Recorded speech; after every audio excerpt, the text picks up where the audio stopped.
അപ്പോൾ ഇന്നത്തെ എൻ്റെ യാത്ര എങ്ങോട്ടാണെന്ന് വെച്ചാൽ എൻ്റെ നാട്ടിലേക്കാണ് കേട്ടോ. അപ്പോൾ ഞാൻ വീട്ടിലേക്കല്ല പോകുന്നത്, അമ്മായിയുടെ വീട്ടിലേക്കാണ് പോകുന്നത്. ഇന്നിപ്പോൾ സാറ്റർഡേ ആണത്.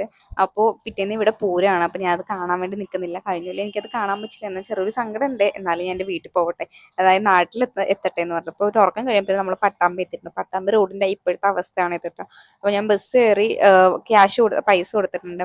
അപ്പോൾ എനിക്ക് ബാലൻസ് അപ്പം തന്നെ എനിക്ക് കിട്ടിയായിരുന്നു കേട്ടോ. എനിക്കത് കിട്ടിയില്ലെങ്കിൽ ഒരു സമാധാനം ഉണ്ടായില്ല. അത് കിട്ടിയിട്ട് വേണം എനിക്ക് ഉറങ്ങാൻ, അല്ലെങ്കിൽ എനിക്ക് ഉറക്കം വരില്ല. അല്ലെങ്കിൽ ഞാൻ അവരെ തന്നെ നോക്കിക്കൊണ്ടിരിക്കും. അപ്പോൾ എൻ്റെ നോട്ടം കണ്ടിട്ടാണോ എന്ന് അറിയില്ല, ചേട്ടൻ എനിക്ക് പെട്ടെന്ന് തന്നെ ബാലൻസ് തിരിച്ചു തന്നായിരുന്നു. അപ്പോൾ ഞാൻ എൻ്റെ ഒരു ഉറക്കം കഴിഞ്ഞിട്ട് ഇരിക്കണ ആരൊക്കെ എൻ്റെ അടുത്ത് വന്നിരിക്കുന്നുണ്ട്, പോകുന്നുണ്ട്. എന്തായാലും ഇപ്പം ഇരിക്കുന്ന ചേച്ചി എന്നെക്കാളും നല്ലൊരു ഉറക്കത്തിലാണ്. ചേച്ചി സ്വപ്നം കാണാൻ തോന്നുന്നു, അത്രയ്ക്ക് ചേച്ചി ഉറങ്ങുന്നുണ്ട് കേട്ടോ. ഞാൻ ആദ്യം ഉറങ്ങുന്നതിന് മുമ്പ് വേറൊരു ചേച്ചിയായിരുന്നു, പക്ഷെ ഇപ്പം ഈ ചേച്ചിയാണ്. അപ്പോൾ ആരൊക്കെയാണ് എൻ്റെ അടുത്തിരുന്നതെന്ന് പോലും എനിക്കറിയില്ല. അത്രയ്ക്ക് ഞാൻ ഉറങ്ങാൻ. ബസ് അത്യാവശ്യം നല്ല സ്പീഡിൽ തന്നെ പോകണതുകൊണ്ട് എനിക്ക് നേരത്തെ തന്നെ ഇരുട്ടാവുന്നതിന് മുമ്പ് തന്നെ നാട്ടിലെത്താൻ പറ്റുന്നു.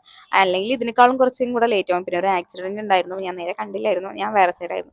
പിന്നെ ഞാൻ ഇപ്പോൾ ഒരു സിനിമ കണ്ടുകൊണ്ടിരിക്കുകയാണ് കേട്ടോ. അപ്പോൾ മെയ്യഴകെന്ന് പറഞ്ഞാൽ ഞാൻ കുറേ കാലമായി ഫോണിൽ ഡൗൺലോഡ് ചെയ്ത് വെച്ചിട്ട്, പക്ഷേ ഇനിയും അത് ഫുള്ളായിട്ട് കണ്ടു തീർത്തിട്ടില്ല. അപ്പോഴത്തേനും എനിക്ക് ബോറടിച്ച് ഞാൻ ഇങ്ങോട്ട് നിർത്തി. നല്ല സിനിമയായിരുന്നു എന്തായാലും. പിന്നെ നമ്മളിവിടെ ടൗണിലെത്തിയിട്ട് ഞാൻ എൻ്റെ അനിയനെ കല്ലേക്കാട് എടത്തറൻ്റെ ആ ഒരു ഇവിടെ നിന്ന് വിളിച്ചിട്ട് ഇത്ര നേരമായിട്ട് എൻ്റെ അനിയൻ എത്തിയിട്ടില്ല. ഞാൻ വന്നതിന് ശേഷം 3 ബസ് പോയി കഴിഞ്ഞു, എന്നിട്ട് എൻ്റെ അനിയൻ എത്തിയിട്ടില്ല. അവസാനം വരുന്നുണ്ട്, ദാ വന്നല്ലോ വനമാല എന്ന് പറയുന്ന പോലെ. സോറി സൂര്യമോളെ, സോറി സൂര്യമോളെ, വന്നെത്തിയത് ഇതാണ് അവൻ പറയുന്നത്. പിന്നെ ഇപ്പം നമ്മൾ നേരെ പോകുന്നത് സ്നാക്സ് വാങ്ങിക്കാനാണ് കേട്ടോ. അപ്പോൾ ഞാൻ പറഞ്ഞെങ്കിൽ പോലും അവൻ നേരെ വിടുന്നത് അങ്ങോട്ടേക്കായിരിക്കും, അല്ലാതെ വീട്ടിലേക്കല്ല വിടുക. ഞാൻ ഇന്ന് പോകുന്നത്, ഞാൻ ഫസ്റ്റ് പറഞ്ഞിട്ടുണ്ടായിരുന്നു അമ്മായിയുടെ വീട്ടിലേക്കാണ്, നാട്ടിലേക്ക് എന്ന് പറഞ്ഞാൽ അമ്മായിയുടെ വീട്ടിലേക്കാണ് പോകുന്നത്. അമ്മായിക്ക് ചെറിയൊരു പരിക്ക് പറ്റിയിട്ടുണ്ട്. അപ്പോൾ ഞാൻ വീഡിയോയിൽ കാണിക്കാം എന്താണ് പറ്റിയത്. അപ്പോൾ എൻ്റെ അനിയൻ പ്രോ റൈഡർ ആയതുകൊണ്ട് ഇടയിൽ കൂടെ പോകാൻ വേണ്ടി നോക്കിയതാണ്. പക്ഷേ ആ ചേട്ടൻ നിൽക്കും മോനെ നിൽക്കുമെന്ന് പറഞ്ഞിട്ട് ആ ചേട്ടൻ ഇടയിൽ കൂടെ ഞാൻ എന്തായാലും ബൾക്കായിട്ട് സ്നാക്സും വാങ്ങിയിട്ടുണ്ട്. ആ സ്വീറ്റ്സ് വേണമെന്ന് പറഞ്ഞ് സ്വീറ്റ്സ് വാങ്ങിക്കാൻ വേണ്ടി കയറിയിട്ടുണ്ട് കേട്ടോ. പിന്നെ ഇത്രയും സ്പീഡ് പോകുന്നത് എങ്ങനെയാണെന്ന് വെച്ചാൽ അമ്മയുടെ വീട്ടിലേക്ക് പോകുമ്പോൾ ബസ് മിസ്സായി. അപ്പോൾ നമ്മൾ ആ ബസ്സിനെ ഓവർടേക്ക് ചെയ്തിട്ട് പോകുമായിരുന്നു കേട്ടോ. അപ്പോൾ ഞാൻ ബസ് എന്തായാലും കിട്ടി, ഞാൻ എന്തായാലും ഹാപ്പി ആയിട്ടുണ്ട്.